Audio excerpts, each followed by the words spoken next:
welcome back, everyone. Just because we don't know quite where we lost you, and it's quite close to the top, we thought we'd just start all over again. So if I could start with the first question again. What on earth possessed you to give up your life as in your job and your role as a GP on the Northern Beaches and become an MP, run for Parliament, and take such a kind of career shift at that point? Well, exactly. It wasn't something that I had foreseen on my horizon, but definitely, I think what mostly drove me was the fact that I did have a concern about climate change and what type of future we were leaving for our children. And there was a day when, with my kids and their friends, we were making some signs I thought, oh, let's do something. And they were really excited. They were helping me paint some signs to put up on the Bilgola bends. I don't know if you know the Bilgola bends. Lots of posters go up there. And we were painting posters that said, how do we sleep while our beds are burning? And having conversations around that. And a couple of the kids were asking me, what does this mean? I said, well, it's something we're going to have to, you're going to have to deal with. And one of the children said to me, oh, yes, because you adults have failed us. And I thought, oh, right, that was my cue to really, okay, it's time for me to step up. Because I had been thinking for some time that I needed to do something on climate change, but I'd been looking for other people to lead it. I didn't sort of realise that actually that person, I needed to do what I could as well. So on this day, I decided, right, I have to do what I can do in my own life and in my family's life, and I knew there were lots of friends and family who felt the same way as me, feeling a little bit helpless as to what we could do about climate change. And so making that decision on that day, I think, was the first step onto the road to things really changing. And of course, I never foresaw that I would end up being a candidate or being an MP in federal parliament. But it's funny where life takes you. I think it's interesting for everybody watching this. Everybody was aware of the campaign and how big it was, that your name, your face, everything was everywhere. And it was such a huge kind of community movement. It was everywhere. And it seemed like everybody was involved, or lots of people were involved. How did that feel, that campaign? How did it all come about? Look, I would say it felt really joyful. Bizarrely, it's totally bizarre. I mean, how can politics or whatever be joyful? But the thing with this campaign was that we started with listening. So it really started from the community, and it started with just simply listening. And people were so invigorated because they had felt cut out and shut out of their democracy for so long that they weren't being represented or being taken for granted.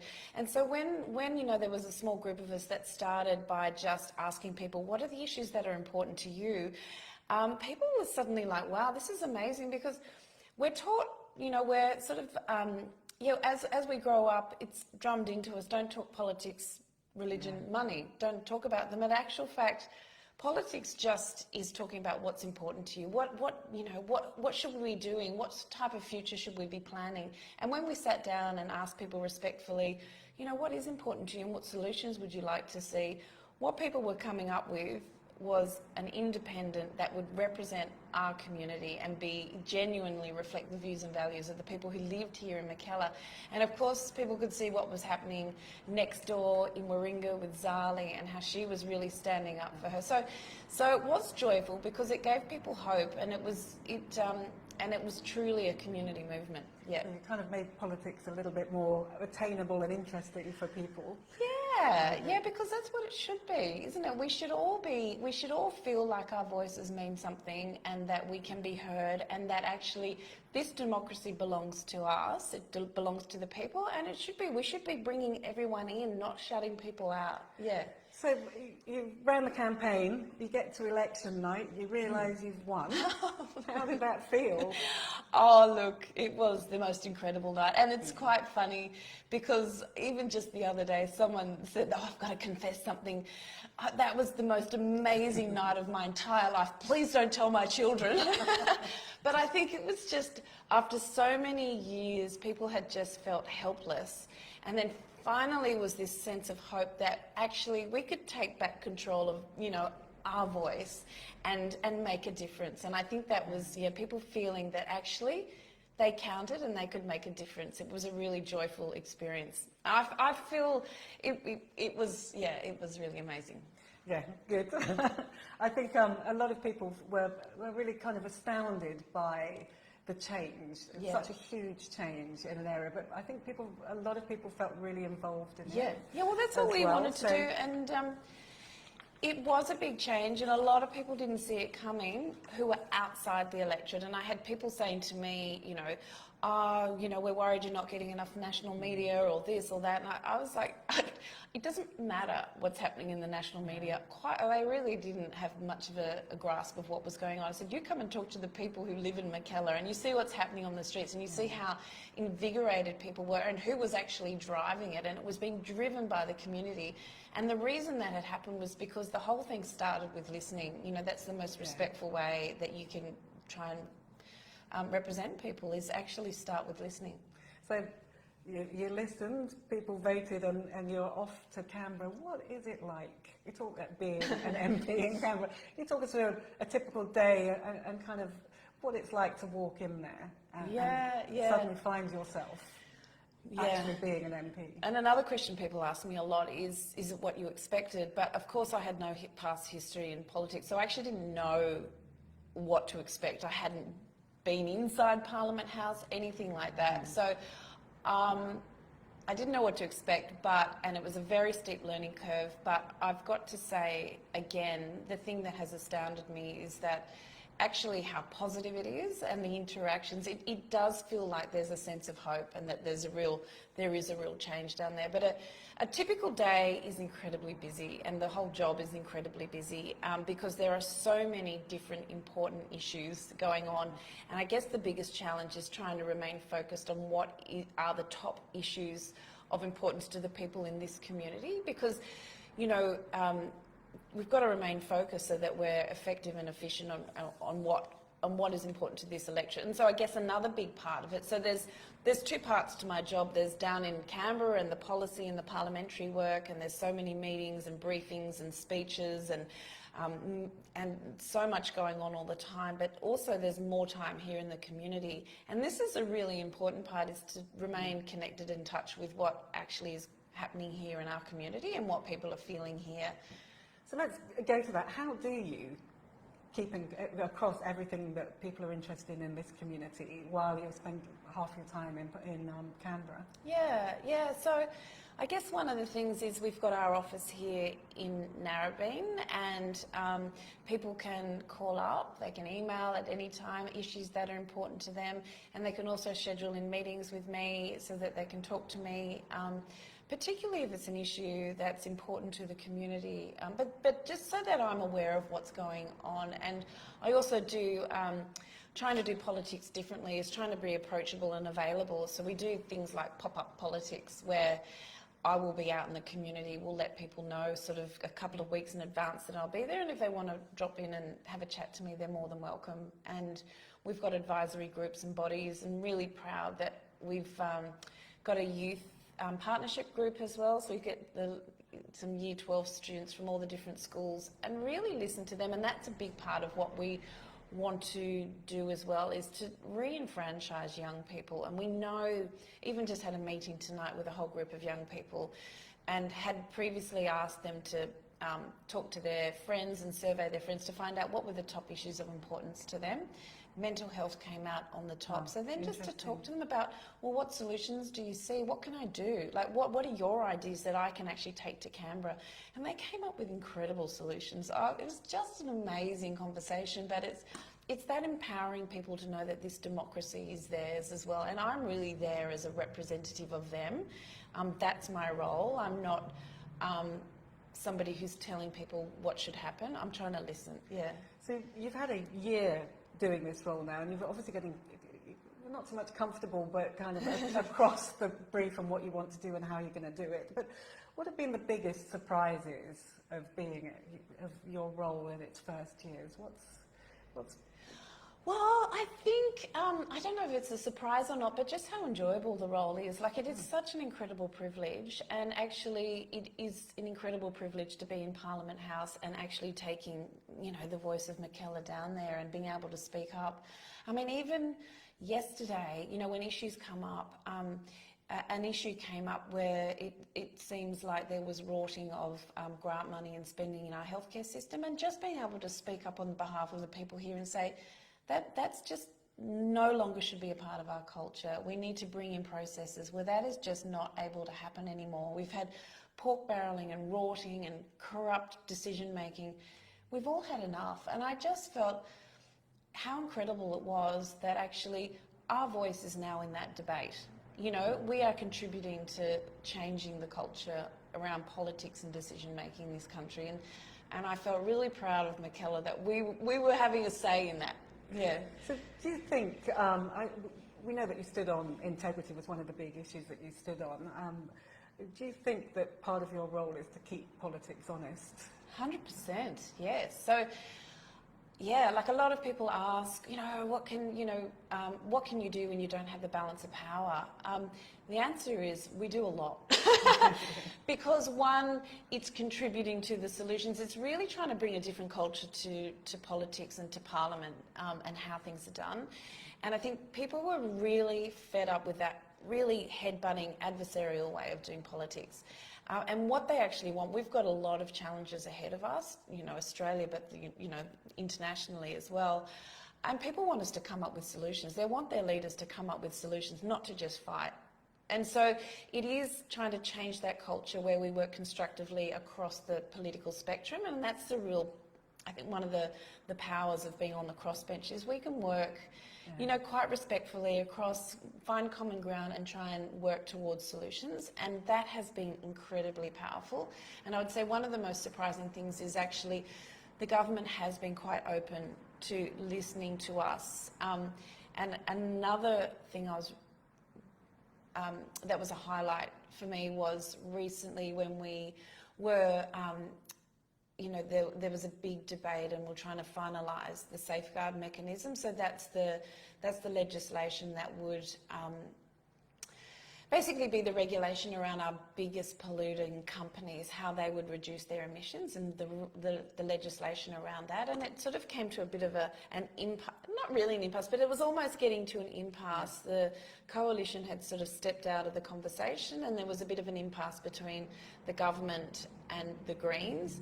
And I feel that, I and the other crossbenchers were able to step into that moment and say, well, actually, we need to come to a solution. This cannot fall apart. We need to be constructive. So each of us came up with very, very constructive solutions, amendments as to how we could move it forward. And I was really, really proud because I've been working with a lot of different peak bodies and different groups, and like the Australian Conservation Foundation and others, and we had developed our own, my own team here, we had developed our own amendment, and it was one of the ones that actually, something very close to it, was actually negotiated in the Senate. So I was very proud of us again, Michaela. Yeah.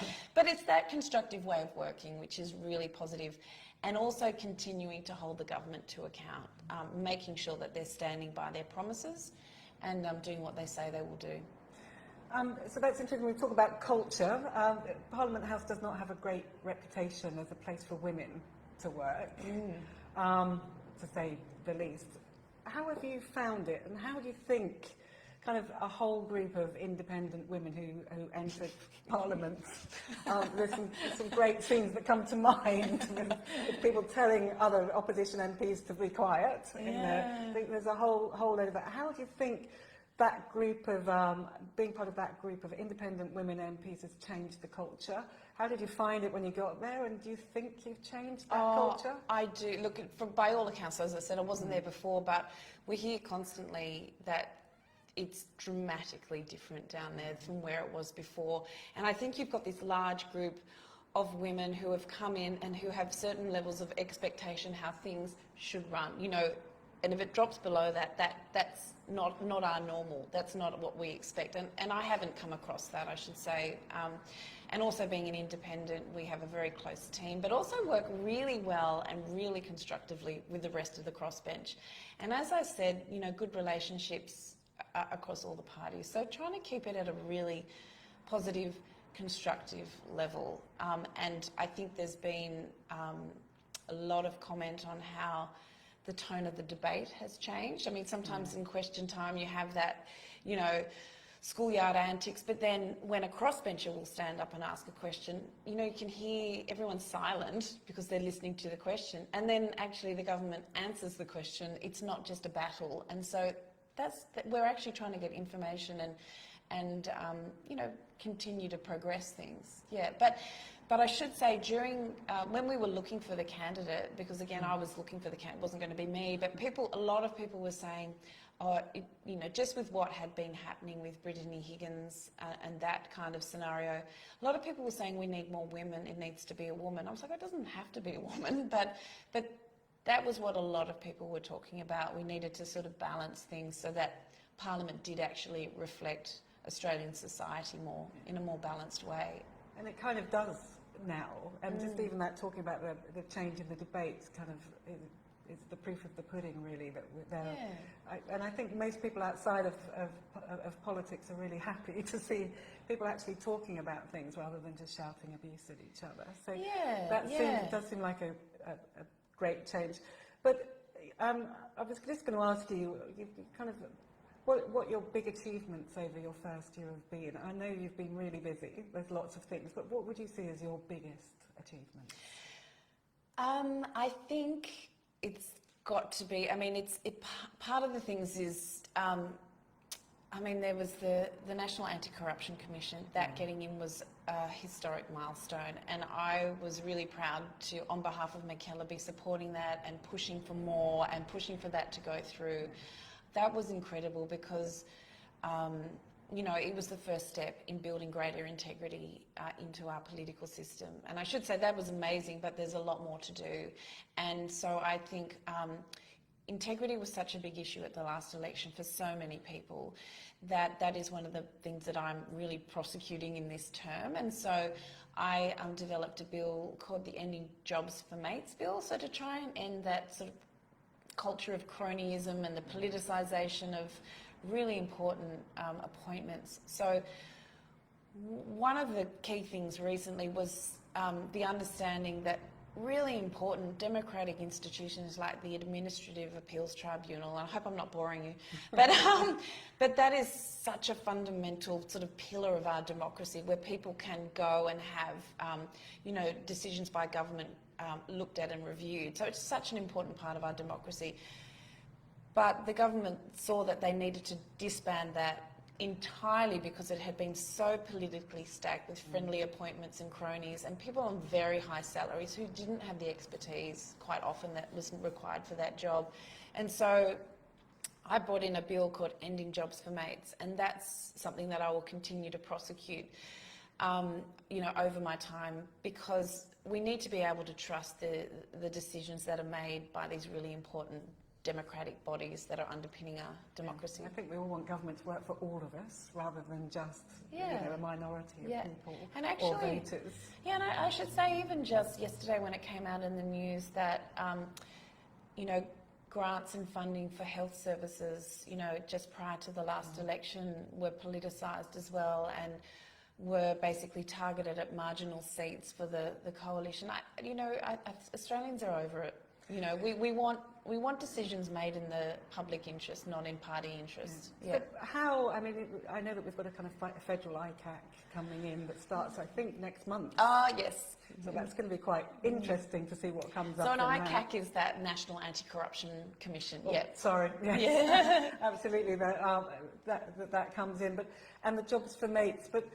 I've heard you talk other times about the kind of culture that stops things, doesn't just stop things that are wrong, but stops things happening in the first place. Well, exactly right. The National Anti-Corruption Commission is really just a safety net. So after corruption has occurred, then they can investigate and do an inquiry. But actually what we want to be doing is preventing corruption in the first place. And when I say corruption, I don't just mean criminally corrupt, sort of ethically and morally corrupt, or not acting in the public interest or the interest of the best interest of the Australian people. And that's why we're there. We're there to, not for ourselves. And so really bringing in processes that are legislated so that we are actually ensuring the integrity of our systems and that we can trust the decisions being made is really important. So it's always pro-integrity, not just catching it after you know, wrongdoing has been done. All the bad things. Okay, so that was obviously a huge part of it, integrity. Any other highlights? Oh, yeah, so there's lots of other highlights. Yeah, that's just one. So, of course, the national climate targets were a big step forward for this country because for so long, Australia had been a laggard. And it is a start. It's obviously we need to go a lot further. And now we're looking at the 2035 target and making a lot more effort on that. Zali Steggall, the neighbour, is looking at 75% reduction in emissions by 2035, and Australia has just come ahead in leaps and bounds, and now the rest of the world is developing partnerships with us. So beforehand we were a regressive force on climate change. We were holding it back. It was an excuse for other countries not to act. And now countries are coming to us, and there's so many economic opportunities for us because we are going to be a source of critical minerals and rare earth minerals for the transition to electrification. And so developing those opportunities is really important. And last week there was a briefing with the ambassadors from the US, the EU, and America and the UK, and just hearing from them how much they're doing in their own countries, but how that they will bring Australia into this as well, and really the opportunities for Australia in this. So it feels quite positive in that way. So you're finally doing something that your kids were asking you to do. Well, it's happening. The move is on, and of course it's managing that in a way that's sort of, doesn't result in too much disruption and is done in a just way. So people are supported through that transition. But really, one of the most, there's so much other stuff as well, sorry, but one of the biggest things people wanted as well when we sat down and asked them before the election was, people were just saying we need to stop the short-term decision making. We need long-term decision making. We need to think about future generations, not just our children and grandchildren, but also what type of future we're leaving, what future planet we're leaving. And a big part of where we'd gone wrong was this: every 3 years we've got to get re-elected. So I was really excited as well to co-chair a Parliamentary Friends of Future Generations, and that's all about how we bring young people's voices, how we do long-term planning, and also hearing about what's happening in other parts of the world that have commissioners for the well-being of future generations and what that means for decision-making in our politics. It is interesting, that kind of party political cycle every 3 years, election, which seems to take out that long future perspective. But so commissioners and things, how does it work? Can you tell us a little bit more about how young people can have a say, or how we can look more long-term at things?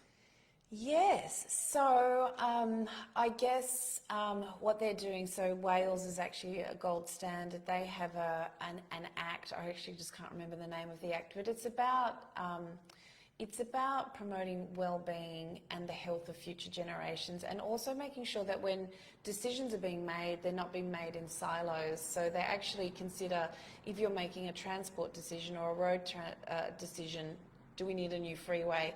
You actually look at not only but you look at the environmental implications of that, the health implications of that, what that means for our for extinctions, or so many different facets as well. So everything needs to be made in conjunction with those other areas as well. So you're not making these siloed decisions, and actually when you do make that decision, you're also thinking about what's the best outcome for future generations as well. It's interesting because obviously as parents, you look and everybody's really aware at the moment of the impact of lots of policies on young people, and how hard it's going to be for them to pay for their education, to pay for houses, on the environment and other factors. So it's interesting to see. Do you think politics is capable of taking all of that on board? 100%. I mean, how else do you do it? But that's the thing. It's like, okay, what...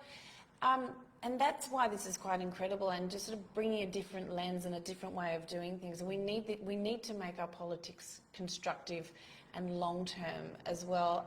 And we need to change the culture around it. But as I said, we just had our youth partnership group here this evening, and they had surveyed, others in their schools, and some of the major concerns with them was just the insecurity of their future. And I was reflecting, I didn't have that when I was a young person. I felt my future was quite secure. I didn't have the same concerns about my environment or my climate or whether I was ever going to be able to afford a house, you know, those types of things. Whereas young people have a lot of issues that they're facing. And one of those, that was one of the reasons why I just last week as well, I was speaking up on the HECS and help debt, because a lot of young people are going to be burdened with quite high debts. And with that high level of inflation and indexation, it does have ramifications for whether they're going to be able to borrow money to buy a house in the future and things like that. So the young people are up against it at the moment, and that's why it's important to listen and make sure we're thinking of them when we make decisions. Yeah, okay, so let's kind of move on just a little bit to what's in the pipeline next. You've done a lot in the first year. Well, there's lots. Yeah, there's a lot coming up. And there's lots we haven't spoken about as well. And I should say on the gender thing, there's been a lot going on there as well. And on cost of living, I think the government with particularly making childcare affordable and accessible and working towards that for all people is really important as a gender issue and also an equity issue and a cost of living issue. It's really important. But also other issues around reducing the gender pay gap and a pay rise in those care sector jobs, mostly feminised, where you have teachers and nurses and aged care workers who are on very low wages. You know, you can earn more in Bunnings than quite often. So making sure that they've got a pay increase so that their work is valued. So that's been a really big gender piece. What am I working on? There's so much to work on. There's so much more to do on climate. That won't stop. You know, the fact that we've got a 43% target by 2030 is, again, only a step in the right direction, and there's so much more to do. And one thing in particular is the review of our national environmental laws, because we saw last year the release of the State of the Environment report, and it was devastating reading. I think most people were devastated by that, and we really need to overhaul our environmental laws so that they work. They're not working. We're in an extinction crisis. We've got native forest logging that's still going on. It just is crazy. And so one of the big things I'm calling for is an end to native forest logging so that we do protect our wildlife and our flora and fauna into the future. That's protecting our native forests, doing further action on climate change, progressing my integrity bill, trying to bring greater integrity into our politics. What else? And health. And health is another big one. I'm just about to introduce my junk food bill. So that's like regulating junk food ads on social media, TV and radio, because at the moment our children are really, on social media in particular, really targeted, individually targeted for junk food and also things like gambling and alcohol. And it just is not a healthy environment for our children to grow up in. And so there was that crazy craze for the drink with all the caffeine in it that was on YouTube and all of those other things recently. I think, parents kind of get the brunt of it as well out of those things. But so what's the junk food? What's the legislation actually going to do? So the legislation is actually, there's other countries around the world, 40 countries around the world have already implemented regulation of junk food advertising. So we're basically copying, UK has probably got best practice, and they're implementing this thing which we want to also implement here, which will be a ban of junk food advertising on social media platforms and other digital platforms entirely. And then also stop it from occurring on TV and radio during the times of 6 a.m. to 9 p.m. at night, because we know if you only target children's TV content, we know that children watch a lot of other TV shows with their family and sports and whatever, My Kitchen Rules or whatever it is. They're seeing a lot of other TV that's not just children's content. So it's all about providing a healthy environment for our children so they've got the best shot to be able to live healthy, strong lives, and achieve what they can. And currently, 1/4 of children are above the healthy weight range, and then we know by the time those behaviours sort of settle into adulthood, 2/3 of adults are above the healthy weight range, and of course that leads to all sorts of medical complications. And so it's really about preventing that and providing an opportunity for people to live a healthy life. We've got a question that's come in about related to kind of cost of living, but also asking you what you think about the housing crisis, how you want to tackle the housing crisis. I think, given interest rate rises yesterday and further things, that it's such a huge impact on everybody at the moment. And housing, I've got to say, is one of the biggest issues for people here in Mackellar, and I think across the country, and understandably so, and absolutely it needs to be addressed. I would say that it has been such a vexed issue that neither side of the big parties have really gone there. They've not really gone there. It's too hard to manage, and I think that's a really powerful thing about the crossbench, is that actually we feel like we've got the freedom to be able to speak up on housing, and we're having discussions at the moment currently about what's the best way to address this housing crisis and housing affordability. And one idea that we're floating is that... I was going to ask you whether you had any suggestions. Yeah, well, one idea that we're floating is actually there's a thing called citizens' assemblies or citizen juries, where actually, like a jury, a representative sample of Australians from across the country can be randomly selected, and if they're appropriate, go join this citizens' assembly, and so they're given all the information on housing, all the information they need. They hear all sides of the problem, the equation. They can ask for other information, and this is sort of goes over several months, and then it's the people that come up with recommendations. So it's incredibly powerful tool, and it's a really good way to kickstart that conversation. It's a difficult conversation. It's been avoided for a long while.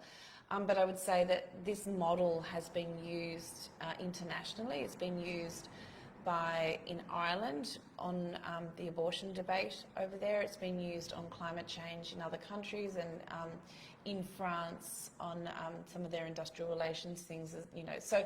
So it's a really powerful tool for very vexed issues, and the great thing is bringing people in their democracy. They get all the information that they could possibly need, and then they make recommendations. And then, of course, there's a lot of social license around that, and that's inserted into the conversation, the national conversation. So it's not just politicians politicising it, it's coming up with genuine solutions to the issue, and then that becomes a big part of what drives the debate. So we're on housing, so let's go to cost of living. I mean, we are all suffering at the moment, high inflation.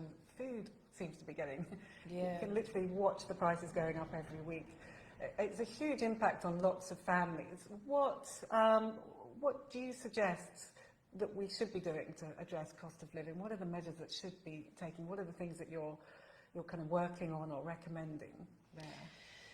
Yeah, so there's lots of, like you said, housing is a big issue. Rents are soaring, mortgages are soaring, and people can't afford to buy, first home buyers can't afford to get into the market, and there's a bit of an unfair playing field there. So that's a big issue that needs to be addressed. So we do need to address housing and rents. Again, simple things like HECS and help debts, working on that.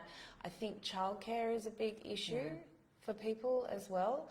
And it was great to be able to support the government's new legislation around making childcare affordable and accessible. Might be the only thing that's going down in price at the moment, or likely to get a bit more affordable. Not soon enough, that type of thing. But so they're all powerful things. And then, of course, energy prices. And so I think in the budget there was some relief for energy prices for some portions of the community, for Australians, but also we know that renewable electricity that comes from solar and wind, is actually the cheapest form of electricity. So subsidies to help households and businesses to electrify is going to be really powerful. Like it's almost solves a lot of different problems. One, it helps us act on climate change. It's one of the most important things we can do is to move away from fossil fuel based, energy. So that means things like home heating if it's gas, home cooking if it's gas, move that to electrification, heat pumps. If it's at all possible, is getting solar on the roof. Some of these are quite expensive, but there's some things that you can do, and there's more subsidies. And I think helping provide subsidies so that people can electrify their homes and making it accessible for everyone. And there was a few measures in the budget where social housing and low-income homes could be electrified, and the government would support that. So that was quite good. But I think in the next few years, supporting households and businesses to electrify is going to be a really important both cost of living measure and also action on climate change. So it hits to. The other thing that the government did last year was try and build the electric vehicle market in this country and make them more affordable. So cutting out some of the taxes and things, and making it greater incentives for fleet buyers, people who own fleets of cars, to make them electric vehicles. And then that means in a few years' time there'll be a larger second-hand market for electric vehicles. And then so just making it more accessible for everyday Australians to actually electrify and move to things like electric vehicles and to be able to get solar on their homes. It was interesting. I was over in the UK earlier this year, and I was surprised by the refuse trucks are all electrified, most of the buses, all of the other things are electrified, and it just did show how far we've kind of fallen behind on some of those things. Exactly, and it was really interesting hearing from the British High Commissioner just last week, and she said it's a different culture in the UK. It's almost like they want to out-climate policy each other. Like they're all trying to get the strongest and most ambitious policies, where they're in here there's still a bit of a no, but so that's why. And I think as we get more used to the change and more accepting of the change, we'll jump ahead as well and follow the rest of the world. So we've got all of those issues, but when you're back in Canberra, what are the things that frustrate you when you're trying to get things done? I mean, we talked about all the things you have done, but have you found some of the processes and trying to get things done frustrating at all as you've been through it, or has it worked well? Look, I think it's working well. I think the thing to understand, there's this thing like if you're not on the crossbench, if you don't hold the balance of power, what role can you have? And I answer that by saying that when you think about the two most important issues at the last election, it was action on climate change, and it was also getting a federal anti-corruption commission in. And think about who had prosecuted those arguments for so long, and it was Zali Steggall talking non-stop about action on climate change and the need for a target, and it was Helen Haines, another independent MP from Victoria, talking constantly about an integrity commission. And so part of what we do is just continually feeding the national conversation and providing a new perspective, so that's a really powerful thing. And actually what drives change is the people. Like the people demand change, and that's what happened at the last election. They voted for action on climate and they voted for an integrity commission. So a really powerful role that I have is talking both in Parliament, talking to people that I meet, and also talking to the media and doing whatever I can to just get the opinions and the values of people from Mackellar into the national conversation. So, so in the end it becomes the people who actually demand change. So, what do you think the big issues at the next election for people in Mackellar are going to be? I mean, I could throw a few guesses in there, but it'd be interesting to know what you think they're going to be. It'll be, 100% will be cost of living is a huge issue. The country and a lot of people around the world have been smashed, we're here and people are really doing it tough. So cost of living is a really big issue. Of course, continuing to act on climate change and building a better future. And we're in the midst of an extinction crisis as well. So people, even though we do have cost of living, are still very concerned about their future and what type of Australia we're leaving for our children, including like things like currently koalas are projected to be extinct from the wild in 2050. You know, I've promised children that I would do what I can on koalas, and it sounds awful, but it is actually important that we leave this beautiful country in a good place for future generations. But I feel like a really positive thing is that the two biggest issues will be cost of living and climate change and environment. And actually the solutions to those three problems go together. So we're very lucky that renewable energy is the cheapest form of energy, and as we electrify and transition, you know, energy costs are immense, and so that will help bring that cost of living down. But at the same time, we're building a better future as well, because we're reducing our reliance on polluting fossil fuels. It sounds like a no-brainer to me, but you're talking to the converters here. But I just wanted to, you know, just to go into detail about koalas. How do we save koalas? Oh, look, we can do that. We can do that, and again, it needs the political will. And I and others are standing up very strongly to end native forest logging. And we've just seen that things are moving. We saw WA decide to end it by 2024, and then just last week, Victoria also announced that they would be ending it by 2024. And that's a huge move. That's come a long way. And that is, again, just about more voices standing up for what Australians believe. And so currently, forestry in Australia is 90% plantation forestry. So it's not as though we're going to end wood products or anything like that. There will still be plantation forestry, which will be managed. And so it's this last 10% that we need to stop. And so we saw the state government has proposed a Great Koala National Park. This is inland, in the hinterland from Coffs Harbour. But that won't come in, that's just proposed at the moment. And so what we also saw was New South Wales Forestry Corp earmark nearly 20% of that native forest for logging next year. Mm-hmm. So it's devastating. So what I'm calling for, and others are calling for, is for a rapid change, for that to end, and a rapid change to our national environmental laws, because currently state forestry logging is exempt from our national environmental laws, and that's got to stop. And it was really positive just last week again in Parliament in question time, because there's been a lot of push on this from people on the crossbench, and the Environment Minister said that, you know, they were considering doing that in a, you know, ending that carve out or that exemption from forestry, state forestry, from our national environmental law. So that's really positive. So we can make changes, and things are changing, and it's just, you know, this is what it becomes. This is what Australians expect. That's when it happens. And so it's just continuing to stand up for things like this and make sure that it's spotlit in the media, so people are aware of the issues, and people are having the conversations around their dinner tables.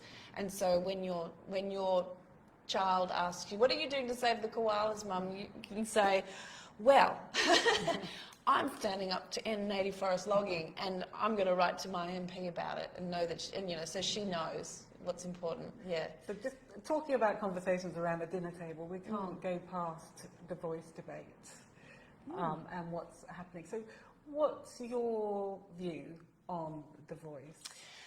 Look, what we're doing here is we're actually doing a mail out pretty soon, just to mail out to everyone actually the Uluru Statement of the Heart, so everyone has that opportunity to read it and look at it and just see what it is. I think a lot of people's questions and uncertainty comes from just not exactly knowing what it all means. So the Statement from the Heart, the voice is one of the recommendations from the Statement of the Heart, just to say that. So you're going to post that out, but how do you feel about the voice and maybe just the calibre of the debate at the moment about it? Look, what I would say is it's when you do read this the Uluru Statement of the Heart, you see what a generous and gracious offer this is, particularly in light of our history, which is a very traumatic, First Nations people's history of what has happened since, over 200 years ago. And so it's this incredibly generous offer to walk with them on a journey of healing. And it's such an amazing opportunity to unify our country, to bring us together and to sort of go into the future, in a way that is much more positive, and we can work together and build on that.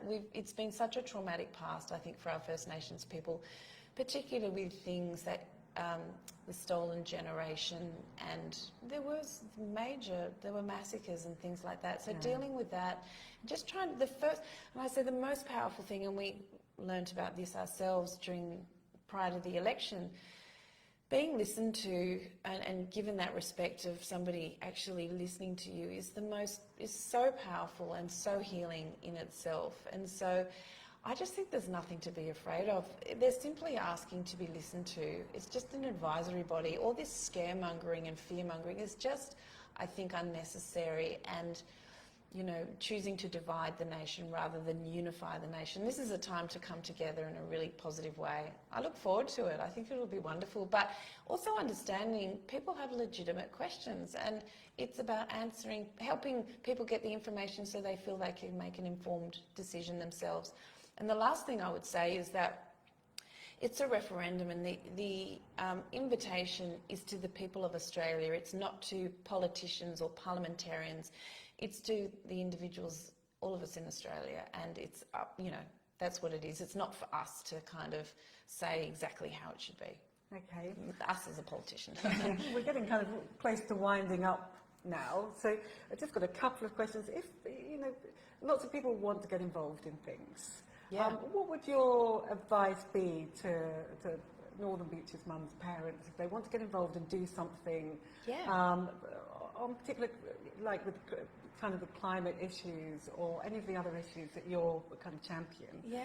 What would your advice be to people? I would just say starting very simply, is the conversations you have with the people around you, your family, your friends, are extremely powerful. Like the people who are most likely to listen are those close to you and who love and trust you. So, feeling that it's okay to have conversations and just talk about what's important to you is really powerful. And as I say, every conversation, and that's how we built up the whole community movement behind having an independent represent Mackellar. It was just conversations and giving people permission to have conversations on issues that were important to them, and doing it in a respectful way so that you listen, and then you can say, well, for me, I feel this way, or it's finding common ground. So that's a really simple thing. So everyone can do that. I know how busy mums are. It's such a busy time in our lives. And I know for a long while, I didn't feel I could do a whole lot because my hands were full, Yeah. But just having those simple conversations is really powerful. And then coming together, there's already lots of groups that exist in our communities, or create your own group. Like it might just be a group of friends like we did. I just chatted to some friends, and we just decided we would do what we could in our own community. And that just sort of grew and grew. And there's no sort of saying you don't have to become a parliamentarian. I never saw that. But I think you never know where these things will lead. Yeah. And just very finally, just to wrap up, if people have more questions or have issues and want to get in touch with you kind of privately, or through your office, how do they do that?